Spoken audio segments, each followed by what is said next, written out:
പുണ്യ റമളാൻ നമ്മിൽ നിന്ന് കഴിഞ്ഞു പോയല്ലേ? റമളാനിലേതുപോലെ ജീവിക്കാൻ വല്ലാത്ത കൊതിയുണ്ട് ഉസ്താദേ. ഈ ഒരൊറ്റ ദിക്ർ മതി, ഒരൊറ്റ ദിക്ർ. റമളാൻ നിങ്ങൾക്കുള്ളതാണ്. അല്ല, റമളാനിലേതുപോലെ കാലാകാലം ജീവിക്കാൻ നിങ്ങൾക്ക് കഴിയും. അതുമല്ല, മരിക്കുന്നത് വരെ നിങ്ങളെ അള്ളാഹ് ഏറ്റെടുക്കും, നിങ്ങളെ അള്ളാഹ് സന്തോഷിപ്പിക്കും. അവൻ നിങ്ങളെ കൈകാര്യം ചെയ്യും. നിങ്ങളുടെ എല്ലാ വിഷയവും റബ്ബുൽ ആലമീൻ അങ്ങ് ഏറ്റെടുക്കും. ഇതിനപ്പുറം എന്ത് മഹാഭാഗ്യമാണ് നമുക്ക് വേണ്ടത്? ഏതാണ് ആ ദിക്ർ എന്ന് പഠിക്കണ്ടേ? 30,000 രൂപ സമ്മാനമായി ലഭിക്കുന്ന ചോദ്യം വീഡിയോയിലുണ്ട്. മുഴുവനായി കാണുക, ഉത്തരം കമൻറ്റ് ചെയ്യുക, നാമുമായി ബന്ധപ്പെട്ട എല്ലാവർക്കും എത്തിച്ചു കൊടുക്കുക. അള്ളാഹു ഖൈറും ബറക്കത്തും നൽകി അനുഗ്രഹിക്കുമാറാകട്ടെ. അസ്സലാമു അലൈക്കും വറഹ്മത്തുള്ളാഹി വബറകാതുഹു. എന്തൊക്കെയുണ്ട് എല്ലാവരുടെയും വിശേഷം? സന്തോഷമല്ലേ? എവിടെ പുഞ്ചിരിച്ചുകൊണ്ട് ഹംദ് പറഞ്ഞ് അൽഹംദുലില്ലാഹി റബ്ബിൽ ആലമീൻ. മാഷാ അല്ലാഹ്, ഈ ഒരു ഹംദിൻ്റെ ബറക്കത്ത് കൊണ്ട് ഹൃദ്യമായൊരു പ്രഭാതവും അതിമനോഹരമായൊരു ദിവസവും സമ്മാനമായി തന്ന് കരുണക്കടലായ നാഥൻ നമ്മെ അനുഗ്രഹിക്കുമാറാകട്ടെ. നമ്മളെല്ലാ പ്രയാസങ്ങളൊന്നും മാറ്റിത്തരട്ടെ. ഹാപ്പിയല്ലെല്ലാവരും? ഹാപ്പി ആയിട്ടിരിക്കണം കേട്ടോ. നേരത്തെ പറഞ്ഞതുപോലെ റമദാനൊക്കെ കഴിഞ്ഞ ഉസ്താദേ, പക്ഷേ റമദാനിലൊരു ഫീൽ കിട്ടണില്ല എന്നാണ്. ആ ഫീല് നിങ്ങൾക്ക് കിട്ടും. ഈ ഒരൊറ്റ ദിക്ർ മതി, ഒരൊറ്റ ദിക്ർ. ഈ ദിക്ർ നിങ്ങൾക്ക് കിട്ടിയാൽ മരിക്കുന്നത് വരെ പടച്ചോൻ നിങ്ങളെ ഏറ്റെടുക്കും. നിങ്ങളുടെ കാര്യം അവൻ കൈകാര്യം ചെയ്യും. നിങ്ങൾക്ക് പിന്നെ കരയേണ്ടി വരില്ല കേട്ടോ, സങ്കടപ്പെടേണ്ടി വരില്ല കേട്ടോ. നിങ്ങൾ അടിപൊളിയായിട്ട് നിവർന്നു നിൽക്കും. അള്ളാഹ് നിങ്ങളെ അങ്ങ് ഏറ്റെടുക്കും. ഏതാണ് ആ ദിക്ർ എന്ന് പഠിക്കണ്ടേ? ആ ദിക്ർ പഠിക്കുന്നതിന് മുമ്പ് ആ ദിക്ർ ചൊല്ലേണ്ട ബോധ്യം ഏതാണെന്നുള്ളൊരു ക്ലാസ് നമുക്കൊന്ന് കേൾക്കാം. ഇച്ചിരി നേരമുള്ളൊരു 10-15 മിനിറ്റ്, കുറച്ച് നേരം അള്ളാഹ്ക്ക് വേണ്ടിയിട്ട് നമുക്കൊന്ന് കേൾക്കാമല്ലോ. മനസ്സറിഞ്ഞൊന്ന് കേട്ടിട്ട് ആ ദിക്ർ ഞാൻ നിങ്ങൾക്ക് പറഞ്ഞുതരാം. അള്ളാഹു നമുക്കെല്ലാവർക്കും അങ്ങനെ ജീവിക്കാൻ തൗഫീഖ് നൽകി അനുഗ്രഹിക്കട്ടെ.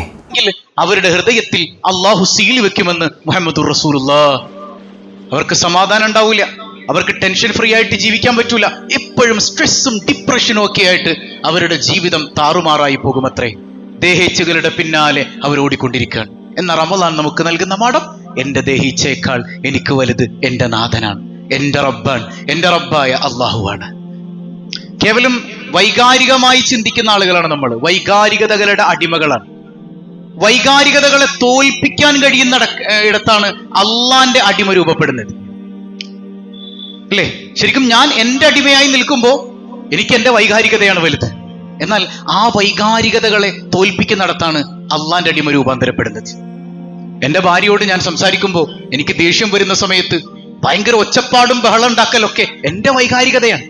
ഞാൻ എന്റെ അടിമയായി പോകുന്ന നിമിഷം, ആ നിമിഷത്തിൽ പടച്ചോനെ, ഞാൻ അന്യായമായി ദേഷ്യപ്പെടുന്നത് നിന്റെ ഒരു അടിമയുടെ മുമ്പിലാണല്ലോ പടച്ചോനെ എന്നുള്ള തിരിച്ചറിവ് വരുമ്പോ ഞാൻ എന്റെ അടിമയിൽ നിന്ന് അള്ളാഹുവിന്റെ അടിമയിലേക്ക് രൂപം മാറുകയാണ്. അങ്ങനെ ജീവിക്കുന്നവർക്ക് സമാധാനമുണ്ട് എന്ന് ലോകത്തിന്റെ നേതാവ് സയ്യിദുനാ റസൂലുള്ളാഹ്. പരിശുദ്ധ ഖുർആൻ പറയുന്നുണ്ട്, കം മിൻ ഫിഅത്തിൻ ഖലീലത്തിൻ ഗലബത് ഫിഅതൻ കതീറാ.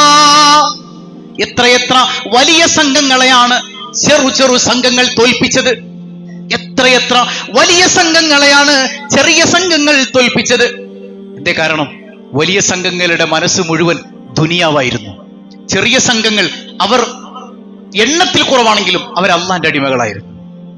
റോമാ സാമ്രാജ്യത്തോട് വലിയ പോരാട്ട വീര്യം കാണിച്ചു പോയ കുറച്ച് മനുഷ്യന്മാരുണ്ടായിരുന്നു. സൈന്യത്തിന് മുമ്പിൽ അവരിങ്ങനെ നിൽക്കാം. അന്ന് സൈന്യാധിപനായ റുസ്തും പരിഹസിച്ചുകൊണ്ട് ചോദിക്കുന്നുണ്ട്, നിങ്ങൾക്ക് നാണോ ഇല്ല മനുഷ്യന്മാരെ? എന്തിനാ നിങ്ങൾ എന്തിനാ പടയെടുത്ത് ഇങ്ങോട്ട് വന്നത്? ഈ വലിയ ഒരു സാമ്രാജ്യത്തോട് എതിരിടാനായിട്ട് വളരെ തുച്ഛമായ ആളുകളല്ലേ നിങ്ങളുള്ളൂ. നിങ്ങൾ എന്തിനാ പടയെടുത്ത് ഇങ്ങ് പോകുന്നത്? നിങ്ങൾ പട്ടിണിയാണെങ്കിൽ ഇത് റോമാ സാമ്രാജ്യമാണ്, നിങ്ങൾക്ക് ഞങ്ങൾ തിന്നാൻ തരാം, ഭക്ഷണം തരാം. നിങ്ങൾക്ക് ധരിക്കാൻ വസ്ത്രമില്ല എന്ന് കണ്ടാൽ തന്നെ അറിയാം, ഇല്ലേ? ആകെ വെട്ടിക്കൂട്ടി തയ്ച്ച വസ്ത്രങ്ങളെയാണ് നിങ്ങൾ ധരിച്ചിട്ടുള്ളത്. നിങ്ങൾക്ക് നല്ല വസ്ത്രം ഞങ്ങൾ തരാം. ഇനി ഇത്തിരി സ്ഥലം വേണമെങ്കിൽ റോമാ സാമ്രാജ്യം വിശാലാണ്, സ്ഥലവും ഞങ്ങൾക്ക് തരാം, എല്ലാം തരാം. ഈ നാണം കെട്ട പരിപാടിക്ക് നിൽക്കല്ലേ, ഞങ്ങളോട് എതിരിടാൻ നിങ്ങളെ കൊണ്ട് പറ്റൂല. അന്നത്തെ ഏറ്റവും വലിയ സാമ്രാജ്യത്വ ശക്തിയായ റോമാ സാമ്രാജ്യത്തോടൊരു മനുഷ്യൻ നേരെ നിന്ന് സംസാരിക്കാൻ ഇബ്നു ലുബൈ റഹിമഹുല്ലാഹ് അദ്ദേഹം പറയുന്നുണ്ട്, നിങ്ങൾ ഞങ്ങളെ തെറ്റിദ്ധരിച്ചു കേട്ടോ. നിങ്ങൾ ധരിച്ചതുപോലെയല്ല. ഈ റോമാ സാമ്രാജ്യം പോലും ഞങ്ങളുടെ അധീനതയിൽ വന്നു കഴിഞ്ഞാലും ഞങ്ങൾ ഈ വസ്ത്രമേ ധരിക്കുള്ളൂ. ഞങ്ങൾ ഇപ്പൊ കഴിക്കുന്നതിൽ നിന്ന് അല്പം പോലും കൂടുതൽ കഴിക്കൂല. ഞങ്ങൾ ഇവിടെ വന്നത് അള്ളാന്റെ ദീനിന് വേണ്ടിയിട്ടാണ്. ഓ സഹോദര, അദ്ദേഹം പറയണം, നിങ്ങൾ ഈ രാജ്യത്തെ രാജാവിന്റെ അടിമയാണെങ്കിൽ ഞങ്ങൾ പ്രപഞ്ചനാഥനായ അള്ളാന്റെ അടിമകളാണ്. ഞങ്ങൾ ക്ഷണിക്കുന്നത് ഈ സൃഷ്ടിയുടെ അടിമത്വത്തിൽ നിന്ന് സൃഷ്ടാവിന്റെ അടിമത്വത്തിലേക്കാണ്. നിങ്ങൾക്ക് ഇസ്ലാമിലേക്ക് സ്വാഗതം. ലോകത്തെ വിറപ്പിച്ച ഒരു മറുപടി പ്രസംഗമായിരുന്നു അത്. മഹാനായ ഇബ്നു റുബൈ റഹിമഹുല്ലയുടെ. അവര് ജയിച്ചത് പട്ടിണി കൊണ്ടാണ്, അവര് ജയിച്ചത് ദാരിദ്ര്യം കൊണ്ടാണ്, അവര് ജയിച്ചത് സമ്പന്നതയിൽ കിടന്നിട്ടല്ല. സമ്പന്നതയാണെങ്കിലും ദാരിദ്ര്യമാണെങ്കിലും അള്ളാഹുവിൽ നിന്നുള്ളതാണ് എന്നുള്ള തിരിച്ചറിവിന്മേലാണ് അവർ ജയിച്ചത്. അങ്ങനെ നമുക്ക് ജയിക്കാൻ കഴിയുമെന്ന് പഠിപ്പിക്കുന്നുണ്ട് സയ്യിദുന വഹബീബുന റസൂലുള്ളാഹി സ്വല്ലല്ലാഹു അലൈഹി വസല്ലം. റമളാനിന്റെ ലക്ഷ്യം തന്നെ അള്ളാന്റെ അടിമയാക്കലാണ്. അള്ളാന്റെ അടിമയാക്കലാണ്. എന്റെ അടിമയിൽ നിന്ന്, സമ്പത്തിന്റെ അടിമയിൽ നിന്ന്, കച്ചവടത്തിന്റെ അടിമയിൽ നിന്ന് അള്ളാന്റെ അടിമ. ആ ക്വാളിറ്റിയിലേക്ക് ലൈഫ് ലോങ് ഒരു മനുഷ്യൻ എത്തിക്കഴിഞ്ഞാൽ അൽഹംദുലില്ലാഹ്, അവന് സ്വർഗമാണ്. നിങ്ങൾ ഒറ്റയ്ക്കിരുന്ന് പടച്ചവനോട് സംസാരിച്ചോ? ഈ റമളാനില് നിങ്ങൾ പൊട്ടിക്കരഞ്ഞോ? അള്ളാന്റെ മുമ്പിൽ പൊട്ടിക്കരയാനായിട്ട് റമളാൻ മാത്രമല്ല കേട്ടോ. ഈ റമളാനിൽ നമുക്കങ്ങനെ കരയാൻ പറ്റിയിട്ടുണ്ടെങ്കിൽ റമളാൻ അല്ലാത്തപ്പോഴും പറ്റണം. അപ്പോഴേ റമളാൻ ഉപകരിച്ചിട്ടുള്ളൂ.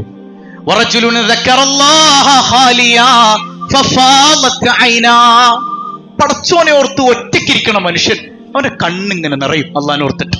സയ്യിദുനാ റസൂലുള്ളാഹ്, അവനാണ് അർശിന്റെ തണലെന്ന് മുഹമ്മദ് മുസ്തഫ. അള്ളാനെ ഓർക്കുമ്പോ ഇങ്ങനെ കരച്ചിൽ വരും. സ്വഹാബത്ത് അങ്ങനെയല്ലേ? പുണ്യ നബി അള്ളാനെ കുറിച്ച് ഇങ്ങനെ പറയുമ്പോൾ സ്വഹാബത്ത് കരയാൻ തുടങ്ങും. സയ്യിദുനാ ഉമർ ഇബ്നുൽ ഖത്താബ് റളിയല്ലാഹു അൻഹു, മൈക്കിൾ ഷാട്ട് 53-ാമതായിട്ടൊരു മനുഷ്യനെ രേഖപ്പെടുത്തിയിട്ടുണ്ട്. The great disciple of prophet Muhammad സല്ലല്ലാഹു അലൈഹി വസല്ലം, സയ്യിദുനാ ഉമർ ഇബ്നുൽ ഖത്താബ് റളിയല്ലാഹു അൻഹു. ഉമർ ധീരനാണ്. പക്ഷെ റസൂലുള്ളാഹിന്റെ മുമ്പിൽ സുബ്ഹിക്ക് നിൽക്കാൻ നേരത്ത് റസൂലുള്ളാഹി സ്വല്ലല്ലാഹു അലൈഹി വസല്ലം തങ്ങൾ ഒരു ആയത്ത് ഇങ്ങനെ ഓതും, فإنما أشكو بثي وحزني إلى الله. എന്റെ സങ്കടവും എന്റെ പരാതിയും ഒക്കെ എന്റെ റബ്ബിനോട് പരാതിയായിട്ട് ഞാൻ പറയാണ്. എന്റെ റബ്ബ് അത്രമേൽ എനിക്ക് പ്രിയപ്പെട്ടവനാണ്. എന്നോട് എന്റെ ഒരു ചങ്ങാതിയോട് സംസാരിക്കുന്നത് പോലെ ഞാൻ നിന്നോടാണ് അല്ലാഹ് പരാതി പറയുന്നത്. ഇത് കേൾക്കുമ്പോ ഇങ്ങനെ പൊട്ടിക്കരയും നിസ്കാരത്തിൽ നിന്ന് സയ്യിദുനാ ഉമർ ഇബ്നുൽ ഖത്താബ് റളിയല്ലാഹു അൻഹു. അള്ളാനെ ഓർത്ത് വിങ്ങിപ്പൊട്ടുന്ന കൽബ് റമളാൻ നിമിത്തം നിങ്ങൾക്കുണ്ടാകണം. നിങ്ങളുടെ ജീവിതകാലം മുഴുവൻ ഉണ്ടാകണം. പടച്ചവനോടൊപ്പം ഒറ്റയ്ക്കിരിക്കണം. അവരാണ് അള്ളാന്റെ അടിമകൾ. അത്രേ. ഇന്നമൽ മുഅ്മിനൂൻ ഇദാ ദുകിറല്ലാഹ് വജിലത് ഖുലൂബുഹും. നമ്മളൊക്കെ അതിന് വെച്ചുപോയ അർത്ഥങ്ങൾ എത്രമേൽ വലിയ ഭീമാബദ്ധമാണെന്ന് ഞാൻ ചിന്തിച്ചു പോവാണ്. മുഅ്മിനീങ്ങളുടെ ഒരു സ്വഭാവമുണ്ട്. പടച്ചവൻ ഓർക്കുമ്പോ വജിലത് ഖുലൂബുഹും എന്നുള്ളതിനൊക്കെ അർത്ഥം വെച്ചത് അവൻ പേടിച്ചു വിറയ്ക്കുന്നുണ്ട്. എങ്ങനെയാണ് എൻ്റെ റബ്ബിനെ കുറിച്ച് ഓർക്കുമ്പോൾ ഞാൻ പേടിച്ചു വിറക്കുക? വജിലത് ഖുലൂബുഹും, അവൻ പ്രണയാർദ്രമാകും അവന്റെ ഹൃദയം. അങ്ങനെ വെച്ചു കൊടുക്കണം. അള്ളാനെ ഓർക്കുമ്പോൾ എന്റെ ഹൃദയം പ്രണയാർദ്രമാകും. എനിക്കൊറ്റക്ക് സംസാരിക്കാനുള്ളവൻ, എന്റെ നാഥൻ, എന്റേത് എന്നുള്ള ബോധ്യത്തിലേക്ക് അവൻ വരും. വഇദാ തുലിയത് അലൈഹിം ആയാതുഹു ഫസാദതുഹും ഈമാനാ. പടച്ചോന്റെ ദൃഷ്ടാന്തം കണ്ടാൽ, അള്ളാന്റെ ഒരു ആയത്ത് കേട്ടാൽ ഈമാനങ്ങ് ബൂസ്റ്റ് ആകും. പ്രണയനിർഭരമായ ഹൃദയം അവന് ലഭിക്കുമെന്ന് പരിശുദ്ധ ഖുർആൻ നമ്മെ പഠിപ്പിക്കുകയാണ്. അതിന് അള്ളാഹ് വലുതാകണം. എല്ലാത്തിലും ഉപരി അള്ളാഹ് വലുതാകണം. അള്ളാഹ് വലുതായാൽ അവന് സമാധാനമുണ്ട്. സമ്പത്ത് വലുതായാൽ അതുകൊണ്ട് മാത്രം സമാധാനം ഉണ്ടാവില്ലല്ലോ. എത്ര മൾട്ടി മില്യനേഴ്സിന്റെ കഥ നമുക്ക് പറയാനുണ്ട്. അള്ളാഹ് ഖുർആനിൽ പറയുന്നില്ലേ, അല്ലദീ ജമഅ മാലൻ വഅദ്ദദ യഹ്സബു അന്ന മാലഹു അഖ്ലദ കല്ലാ ലയുംബദന്ന ഫിൽ ഹുതമ വമാ അദ്റാക മൽ ഹുതമ നാറുല്ലാഹിൽ മൂഖദ. എന്താ അള്ളാഹ് പറയുന്നത്? അല്ലദീ ജമഅ മാലൻ വഅദ്ദദ. അവനിങ്ങനെ സമ്പത്ത് ഉണ്ടാക്കിയിട്ട് അവനിങ്ങനെ എണ്ണി തിട്ടപ്പെടുത്താൻ. അവന്റെ മനസ്സിലൊരു ബോധ്യമുണ്ട്, യഹ്സബു അന്ന മാലഹു അഖ്ലദ. എനിക്ക് എന്ത് പ്രശ്നം ഉണ്ടെങ്കിലും എന്റെ കയ്യിൽ പൈസ ഉണ്ട്. എന്ത് പ്രശ്നമാണ് എനിക്കുള്ളത്? എനിക്ക് ലൈഫിൽ എന്ത് പ്രശ്നം വരാനാ? എന്റെ കയ്യിൽ പൈസ ഉണ്ട്. ഈ ചിന്തയുള്ളവൻ അള്ളാഹ് പറയാണ്, കല്ലാ, അങ്ങനെയല്ല ട്ടോ സത്യം. ലയുംബദന്ന ഫിൽ ഹുതമ. അവൻ ഹുതമയിലേക്ക് വലിച്ചെറിയപ്പെടും. എന്താണ് ഹുതമ എന്ന് പറഞ്ഞാൽ? മാ അദ്റാക മൽ ഹുതമ നാറുല്ലാഹിൽ മൂഖദ അല്ലതി തത്വലിഉ അലൽ അഫ്ഇദ. ഹുതമ എന്ന് പറഞ്ഞാൽ ഹൃദയത്തിൽ കത്തിയെരിയുന്ന തീയാണ്. അവന് സമാധാനം കിട്ടൂല. അവൻ എത്ര സമ്പത്തിന്റെ ഉടമയാണെങ്കിലും, എത്ര വലിയ മൾട്ടി മില്യനർ ആണെങ്കിലും, അവൻ സമ്പത്തിന്റെ മേൽ അവൻ തവക്കുൽ ചെയ്യുന്നവനാണെങ്കിൽ സമാധാനം കിട്ടൂല എന്ന് പരിശുദ്ധ ഖുർആൻ. നാറുല്ലാഹിൽ മൂഖദ. അള്ളാന്റെ തീ അവനെ കരിച്ചു കളയും. അവന് ടെൻഷൻ ഉണ്ടാവില്ല. അവന് ടെൻഷൻ മാത്രമേ ഉണ്ടാവുള്ളൂ, സമാധാനം ഉണ്ടാവില്ല. പരിശുദ്ധ ഖുർആൻ കൃത്യമായിട്ട് നമ്മെ പഠിപ്പിക്കുകയാണ്. അപ്പൊ അള്ളാഹ് ഖൽബിലുണ്ടെങ്കിൽ, അള്ളാന്റെ അടിമയായാൽ നമുക്ക് സമാധാനം ഉണ്ടാവുമെന്ന് സയ്യിദുനാ വഹബീബുനാ റസൂലുള്ളാഹ്. മൻ അമില അമലൻ സാലിഹൻ മിൻ ദക്കരി വ ഉൻസ വഹുവ മുഅ്മിൻ ഒരു മനുഷ്യൻ മുഅ്മിനാകണം കേട്ടോ ആദ്യം. ആ മുഅ്മിനായിരിക്കെ അവർ കർമ്മങ്ങൾ ചെയ്താൽ, മുഅ്മിനായിരിക്കെ ഈമാനുള്ളവനായിട്ട് നിസ്കരിച്ചാൽ. നമ്മുടെ നിസ്കാരം കൊണ്ട് സമാധാനം കിട്ടാത്തതിന്റെ കാരണം എന്താ? നമ്മൾ ഈമാനുള്ളവരായിട്ടില്ല. ഈമാൻ ഉണ്ടായിരിക്കെ നിസ്കരിച്ചാൽ, നോമ്പ് പിടിച്ചാൽ, സക്കാത്ത് കൊടുത്താൽ, എന്തിനേറെ കല്യാണം എന്ന ഇബാദത്ത് ചെയ്താൽ, എന്തോ ആയിക്കോട്ടെ മുഅ്മിനായ ഒരു സംഗതി ചെയ്താൽ അള്ളാഹു അവർക്ക് സമാധാനം ഇട്ട് കൊടുക്കും. സയ്യിദുന വഹബീബുന റസൂലുള്ളാഹ്. പടച്ചോൻ തന്നതിൽ തൃപ്തിപ്പെടുന്ന മനസ്സ് കിട്ടിയാ മദീനെ. അല്ല എന്ത് തന്നോ എനിക്കതിൽ തൃപ്തിയാണ്. ആ മനസ്സ് കിട്ടിയാൽ മതി. അവനാണ് ലോകത്തെ ഏറ്റവും വലിയ വിജയി എന്ന് മുഹമ്മദുർ റസൂലുള്ളാഹ്. എന്റെ കൂടെ പഠിച്ചൊരു ഇംദാദി ഉണ്ടായിരുന്നു, സീനിയറാണ്. അദ്ദേഹത്തിന് ഒരു ആക്സിഡന്റ് ഉണ്ടായിരുന്നു. ആക്സിഡന്റ് സംഭവിച്ചപ്പോൾ അതിന്റെ കാലിങ്ങനെ നുറുങ്ങിപ്പോയിട്ടുണ്ട്. അതിൽ ഇറച്ചി വെച്ച് പിടിപ്പിക്കുകയോ എല്ല് വെച്ച് പിടിപ്പിക്കുകയോ ഡോക്ടേഴ്സൊക്കെ ആകെ കൺഫ്യൂസ്ഡ് ആണ്. അങ്ങനെ ഒരു ഘട്ടത്തിൽ ആ മനുഷ്യന്റെ അടുക്കൽ ഞാൻ ചെല്ലുന്ന സമയത്ത് അദ്ദേഹം എന്നോട് പറഞ്ഞത്, അൽഹംദുലില്ലാ, എൻ്റെ ഒരു ഉസ്താദ് ഉണ്ടായിരുന്നു, അമാനുള്ള നൂരി ഹസ്രത്ത്. നൂരി എന്നുള്ള പേര് പോലെ തന്നെ ഹൃദയത്തിൽ നൂറ് നിറഞ്ഞു നിൽക്കുന്ന ഒരു മനുഷ്യനായിരുന്നു. നൂറുൽ ഉലമ എന്നുള്ള സ്ഥാനപ്പേരൊക്കെ ഉണ്ടായിരുന്നു. വലിയ മഹാനാണ്. അള്ളാഹു അദ്ദേഹത്തിന്റെ ദർജ ഉയർത്തട്ടെ. ഉസ്താദിൽ നിന്ന് നിരന്തരം ഞങ്ങൾ കേൾക്കുന്നത് ഇതാണ്. ആ സംഗതി ആ ശിഷ്യന്റെ ജീവിതത്തിൽ കാണാൻ പറ്റി. കാല് നുറുങ്ങിപ്പോയപ്പോഴും അൽഹംദുലില്ലാ. മഹാനായ റൂഹുല്ലാഹി ഈസ അലൈഹി സ്വലാത്തു വസ്സലാം, ഈസാ നബി അള്ളാഹിനോട് ചോദിക്കുന്നുണ്ട്, പടച്ചോനെ ലോകത്തെ ഏറ്റവും സന്തോഷമുള്ള ഒരു മനുഷ്യനെ എനിക്ക് കാണിച്ചു തരാൻ പറ്റുമോ? ഗസാലി ഇമാം രേഖപ്പെടുത്തുന്നുണ്ട്, ലോകത്തെ ഏറ്റവും സന്തോഷവാനായ ഒരു മനുഷ്യൻ, അയാളെപ്പോലെ സന്തോഷം ലോകത്ത് വേറെ ഉണ്ടാകാൻ പാടില്ല. ഈസാ, നിങ്ങൾ നടന്നോളൂ, മരുക്കാടുകൾ താണ്ടി നിങ്ങൾ നടക്കണം, അവിടെ ഒറ്റപ്പെട്ടൊരു മനുഷ്യനുണ്ട്, പോയി കണ്ടോ, അയാളെപ്പോലൊരു സന്തുഷ്ടൻ ലോകത്ത് വേറെ ഇല്ല. ഈസാ നബി നടന്ന് മരുക്കാടുകൾ താണ്ടി ഒരു കൂര പോലെ തോന്നിക്കുന്നിടത്ത് ഒറ്റപ്പെട്ട് കിടക്കാണ് ഒരു മനുഷ്യൻ. അവിടെ കയറി നോക്കുമ്പോ കൈയും കാലും ചലിക്കുന്നില്ല, കൈയും കാലും ഒക്കെ തളർന്നു പോയിട്ടുണ്ട്, കൈയും കാലും അനങ്ങണില്ല. അതുകൊണ്ട് തന്നെ ശരീരത്തിൽ ഇങ്ങനെ ഉറുമ്പരിക്കുന്നുണ്ട്. അദ്ദേഹത്തിന്റെ ശരീരത്തിൽ ഉറുമ്പരിക്കുന്നു, ഒരു ഭാഗത്ത് പുഴുവരിക്കുന്നു. പടച്ചോനെ, ഈ മനുഷ്യനാണോ സന്തുഷ്ടൻ? ചുണ്ടുകളിൽ എന്തോ ഇങ്ങനെ പിറുവിറുക്കുന്നുണ്ട്. ഈസാ നബി ഒന്ന് ചെവി വെച്ച് നോക്കുമ്പോ അൽഹംദുലില്ലാ, ഇത് മാത്രമേ പറയാനുള്ളൂ. ആ മനുഷ്യനോട് ചോദിക്കുന്നുണ്ട്, എങ്ങനെ കഴിയുന്നു നിങ്ങൾക്ക് എങ്ങനെ ഇങ്ങനെ സന്തുഷ്ടനായിരിക്കാൻ കഴിയും? റൂഹുല്ലാഹി ഈസ, എന്റെ ഹൃദയത്തിൽ പടച്ചോൻ അവന്റെ നൂറ് തന്നില്ലേ, പടച്ചോൻ അവന്റെ മാരിഫത്ത് തന്നില്ലേ, അള്ളാനെ അറിയാനുള്ള സൗഭാഗ്യം തന്നില്ലേ? ഇതിനേക്കാൾ എന്തനുഗ്രഹമാണ് എനിക്ക് വേണ്ടത്? ഈ നരകിച്ചിങ്ങനെ കിടക്കുമ്പോൾ, നിങ്ങളുടെ ഭാഷയിലൊക്കെ പറഞ്ഞാല് കൈകാലുകൾ തളർന്ന് കിടക്കുമ്പോഴും എന്റെ റബ്ബിനെ കുറ്റപ്പെടുത്താത്ത, അതിലും സന്തോഷിക്കാൻ പറ്റുന്ന ഒരു മനസ്സെന്റെ റബ്ബ് എനിക്ക് തന്നില്ലേ? അൽഹംദുലില്ലാഹി സുമ്മ അൽഹംദുലില്ലാ. ഞാൻ എന്തിനു കരയണം? ഞാൻ എന്തിനു വേദനിക്കണം? റൂഹുല്ലാഹി ഈസ അലൈഹി സ്വലാത്തു. കണ്ടോ, അള്ളാന്റെ അടിമയായാൽ അവൻ കൊടുക്കുന്നതിലൊക്കെ സംതൃപ്തരായിരിക്കും. അള്ളാന്റെ അടിമയല്ലേ, അവരിടുങ്ങിപ്പോകും. വമൻ അഅറള അൻ ദിക്രി ഫഇന്ന ലഹു മഈശതൻ ളൻകാ. അവർക്ക് ഇടുങ്ങിയ ജീവിതമായിരിക്കുമെന്ന് പരിശുദ്ധ ഖുർആൻ. ഇടുങ്ങിയ ജീവിതം ഖുർആൻ പറയുന്നില്ലേ? ചില മനുഷ്യന്മാർക്ക് അള്ളാഹ് അനുഗ്രഹം കൊടുത്താൽ, പടച്ചോൻ എന്നെ ഇപ്പൊ ഭയങ്കര ഇഷ്ടം. അവർക്കൊരു പ്രയാസം കൊടുത്താൽ, എന്തിനാ പടച്ചോൻ ഇങ്ങനെ എന്നോട് കാണിക്കുന്നത്? ഇവർ നന്ദി കെട്ടവരാണെന്ന് മുഹമ്മദുർ റസൂലുള്ളാഹ്. കല്ലാ മക്കളെ, ആ കൽബൊന്ന് വിതുമ്പട്ടെ. യത്തീമിന്റെ കൂടെ ഒന്ന് നടക്ക്, അനാഥരുടെ കൂടെ ഒന്ന് നടക്ക്, പാവപ്പെട്ടവന്റെ കൂടെ ഒന്ന് നടക്ക്, പട്ടിണി കിടക്കുന്നവന്റെ ഒപ്പം ഒന്ന് നടക്ക്. ഈ ഭക്ഷണമൊക്കെ കഴിക്കുന്ന സമയത്ത് ഇന്ന് നിങ്ങൾ ഫലസ്തീനിലെ നോമ്പും ഇതൊക്കെ കണ്ടില്ലേ? ചെറിയ ചെറിയ മൺതിട്ടകൾ പോലെ ഉണ്ടാക്കി വെച്ചിട്ട് അതിന്റെ മേലെ ഇരുന്ന് നോമ്പ് തുറക്കുന്ന മനുഷ്യന്മാർ, കൊച്ചു സുപ്രകളിലിരുന്ന് ഒരുമിച്ച് ഭക്ഷണം കഴിക്കുന്ന മനുഷ്യന്മാർ. ഞാൻ ചോദിക്കട്ടെ, അവരെന്തെങ്കിലും ആ ഒരു അവസ്ഥയിൽ ഇരുന്നിട്ട് അള്ളാനെ കുറ്റം പറയുന്ന ഒരു സംഗതി നിങ്ങൾ കണ്ടിട്ടുണ്ടോ? അള്ളാനെ കുറ്റം പറഞ്ഞിട്ടുണ്ടോ അവര്? നമുക്ക് എന്തെങ്കിലും ഒന്ന് കുറഞ്ഞതിന്റെ പേരിൽ അള്ളാനെ കുറ്റപ്പെടുത്താറില്ലേ നമ്മള്? അവരെപ്പോഴെങ്കിലും അള്ളാനെ കുറ്റപ്പെടുത്തുന്ന നമ്മൾ കണ്ടിട്ടുണ്ടോ? ആ ഇല്ലായ്മയിൽ ഇരുന്നുകൊണ്ട് അവർ പറയണത് അല്ലാഹു അക്ബർ, അൽഹംദുലില്ലാ. കേവലം പറഞ്ഞാൽ പോരല്ലോ, അവരെ പോലെയൊക്കെ ആകാൻ 1% നമ്മൾ പരിശ്രമിക്കണ്ടേ? അതിനാണ് റമളാൻ എന്ന് പഠിപ്പിക്കുന്നുണ്ട് മുഹമ്മദുർ റസൂലുള്ളാഹ്. അഫമൻ ശറഹല്ലാഹു സദ്റഹു ലിൽ ഇസ്ലാം ഫഹുവ അലാ നൂരിൻ മിർ റബ്ബിഹി. അല്ലാഹു ഹൃദയം വിശാലമാക്കും. ആർക്ക്? ഈമാൻ കിട്ടിയവർക്ക്, ഇസ്ലാം കിട്ടിയവർക്ക് അല്ലാഹ് ഹൃദയം വിശാലാക്കി കൊടുക്കും. അപ്പൊ ഞങ്ങളൊക്കെ മുസ്ലിങ്ങളല്ലേ എന്നാണ്?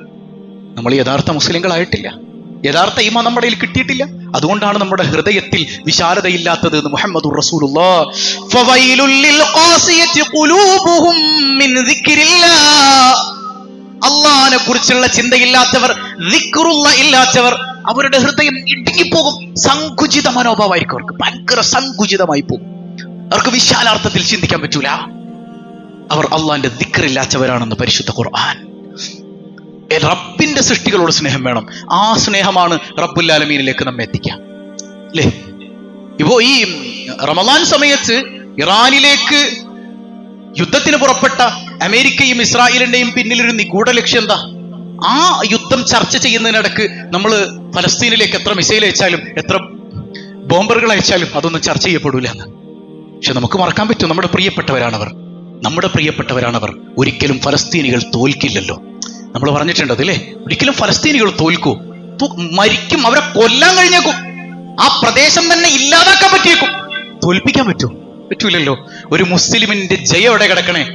പടച്ചോനെ, നിനക്ക് വേണ്ടി ഷഹീദാകാൻ ഞങ്ങൾ തയ്യാറാണല്ല, മരിക്കാൻ ഞങ്ങൾ തയ്യാറാണല്ല, ഞങ്ങളൊന്നും മരിപ്പിക്കണയല്ല. ഒരു ചെറിയ കുട്ടിയുടെ വർത്തമാനം നിങ്ങൾ കേട്ടിട്ടില്ലേ ഫലസ്തീനില്? ഞാനിതാ സ്വർഗം കാണുന്നു എന്നാ പറയുന്നത്. ആ കുഞ്ഞുങ്ങൾ എങ്ങനെ തോൽപ്പിക്കാനാ? കൊന്നു കഴിഞ്ഞാലും ഷഹീദായി എന്ന് പറഞ്ഞ് സന്തോഷിക്കുകയല്ലാതെ അവരെ തോൽപ്പിക്കാൻ പറ്റൂലല്ലോ. ഈ ജനതയുടെ മുമ്പിൽ ഇവരെങ്ങനെ പിടിച്ചു നിൽക്കും? ഈ ശത്രുക്കൾ എങ്ങനെ പിടിച്ചു നിൽക്കും? നേരത്തെ പറഞ്ഞതുപോലെ പരിശുദ്ധ റമളാനിൽ യുദ്ധം ചെയ്തു കഴിഞ്ഞാൽ പോരാട്ട വീര്യം തകർക്കാമെന്ന് കരുതിയ ആളുകളുണ്ട്. അവർക്കറിയില്ലല്ലോ, റമളാനിലല്ലേ ബദർ നടന്നത്.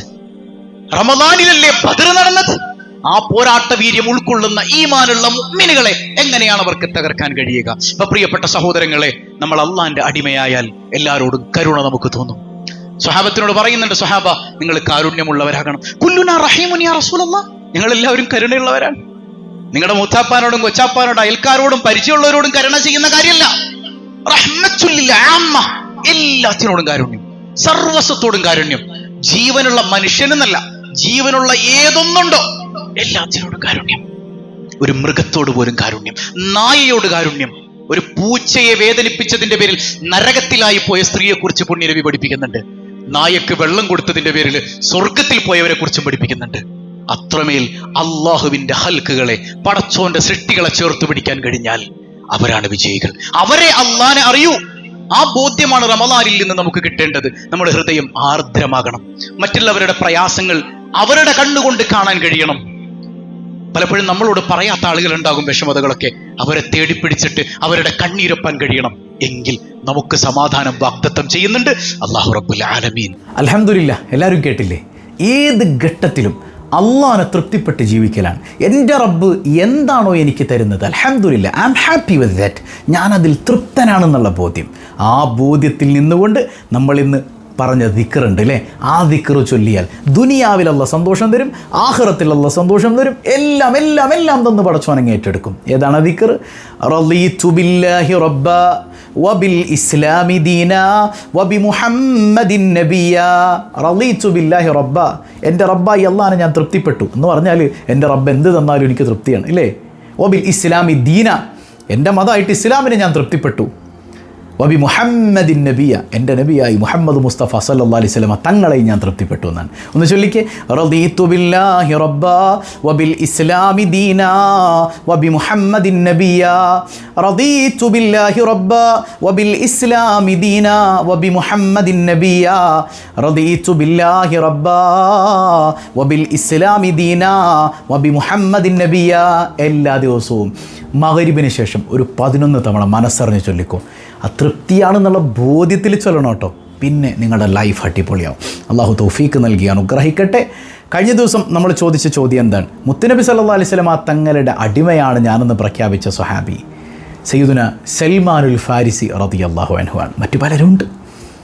ഇരിക്കട്ടെ, ഇന്നത്തെ ചോദ്യം, സയ്യിദുന സൽമാനുൽ ഫാരിസി റളിയല്ലാഹു അൻഹു ഏത് നാട്ടുകാരനാണ്? കമൻറ്റ് ചെയ്യുക. അല്ലാഹു ബറക്കത്ത് ചെയ്യട്ടെ. പതിവായി ചൊല്ലുന്ന ദിക്ർ, സുബ്ഹാനല്ലാഹി വബിഹംദിഹി അദദ ഖൽഖിഹി വറിദാ നഫ്സിഹി വസിനത അർശിഹി വമിദാദ കലിമാതിഹി. സുബ്ഹാനല്ലാഹി വബിഹംദിഹി عدد خلقه ورضا نفسه وزنة عرشه ومداد كلماته. سبحان الله وبحمده عدد خلقه ورضا نفسه وزنة عرشه ومداد كلماته. الحمد لله رب العالمين. അല്ലാഹുമ്മ സ്വല്ലി അലാ സയ്യിദിന മുഹമ്മദിൻ വഅലാ അലി സയ്യിദിന മുഹമ്മദ്. റഹമുർ-റഹീമായ റബ്ബേ, ഈ സദസ്സ് നീ സ്വീകരിക്കണേ അല്ലാ. നിന്നെ തൃപ്തിപ്പെടാനുള്ള മനസ്സ് നൽകണേ അല്ലാ. നീ പാപങ്ങളൊക്കെ പുറത്തു തരണേ അല്ലാ. പടച്ചവനെ, ഞങ്ങളുടെ ജീവിതത്തിൽ ചെയ്ത എല്ലാ സൽക്കർമ്മങ്ങളും നിൻ്റെ ഔദാര്യം കൊണ്ട് സ്വീകരിക്കണേ അല്ലാ. കരുണക്കടലായ റബ്ബേ, തെറ്റുകൾ ചെയ്തതെല്ലാം പൊറുക്കണയല്ല. ഞങ്ങളിൽ അസുഖബാധിതരുണ്ട്, ശിഫാ നൽകണയല്ല. പടച്ചവനെ, വീടില്ലാത്തവരുണ്ട്, വീട് നൽകണയല്ല. മക്കളില്ലാത്തവരുണ്ട്, മക്കളെ കൊടുക്കണയല്ല. ഞങ്ങളുടെ പൊന്നുമക്കളെ സ്വാലിഹീങ്ങളാക്കണയല്ല. മാതാപിതാക്കളോട് അതവുള്ളവരാക്കണയല്ല. ദുനിയാവിലും ആഖിറത്തിലും മാതാപിതാക്കളുടെ ഗുരുത്വവും പൊരുത്തവുമുള്ളവരാക്കണയല്ല. എല്ലാ പരീക്ഷകളിലും ഉന്നത വിജയം നൽകണേ അല്ലാ. യാ റബ്ബന, ഇൻ്റർവ്യൂ അറ്റൻഡ് ചെയ്യുന്നവരുണ്ട്, പടച്ചവനെ ജോലി തേടിപ്പോകുന്നവരുണ്ട്, എല്ലാവർക്കും നീ വിജയം നൽകണേ അല്ലാ. പ്രവാസികളുണ്ട്, ഖൈർ നൽകണേ അല്ലാ. അന്യായമായി ജയിലിൽ കഴിയുന്നവരുണ്ട്, മോചനം നൽകണേ അല്ലാ. ഞങ്ങളുടെ വീട്ടിൽ സമാധാനം തരണേ അല്ലാ. സമാധാനം തരണേ അല്ലാ. ശൈത്വാനിയത്തിൽ നിന്ന് കാവലേകണേ അല്ലാ. കരുണക്കടലായ റബ്ബേ, കടങ്ങളെല്ലാം ഏറ്റെടുക്കണേ അല്ലാ. ജോലിയിൽ ബർക്കത്ത് ചെയ്യണേ അല്ലാ. അയൽപ്പക്ക ബന്ധങ്ങൾ, കുടുംബ ബന്ധങ്ങൾ, എല്ലാ ബന്ധങ്ങളിലും ഖൈർ നൽകണേ അല്ലാ. പരിശുദ്ധ ഹജ്ജും ഉംറയും ചെയ്യാതെ ഞങ്ങളെ മരിപ്പിക്കല്ലേ അല്ലാ. കരുണക്കടലായ തമ്പുരാനെ, ഞങ്ങളിൽ നിന്ന് മരണപ്പെട്ട ആരെല്ലാം ഉണ്ടോ ഖബർ നീ വെളിച്ചമാക്കണേ അല്ലാ. മാതാപിതാക്കൾ, ബന്ധുമിത്രാദികൾ എല്ലാവർക്കും സന്തോഷം കൊടുക്കണേ അല്ലാ. ഞങ്ങളെയും ഞങ്ങളിൽ നിന്ന് വിട പറഞ്ഞവരെയും അഷ്റഫുൽ ഖൽഖ് റസൂലുള്ളാഹി സ്വല്ലല്ലാഹു അലൈഹി വസല്ലമ തങ്ങളോടൊപ്പം നിൻ്റെ കാരുണ്യം കൊണ്ട്, നിൻ്റെ ഔദാര്യം കൊണ്ട് നീ ഒരുമിപ്പിക്കണേ അല്ലാ. ബിഹഖി സ്വല്ലല്ലാഹു അലാ മുഹമ്മദ് സ്വല്ലല്ലാഹു അലൈഹി വസല്ലം, സ്വല്ലല്ലാഹു അലാ മുഹമ്മദ് സ്വല്ലല്ലാഹു അലൈഹി വസല്ലം. അല്ലാഹുമ്മ സ്വല്ലി അലാ മുഹമ്മദ് യാ റബ്ബി സ്വല്ലി അലൈഹി വസല്ലം. വസ്സലാമു അലൈക്കും വറഹ്മത്തുള്ളാഹി.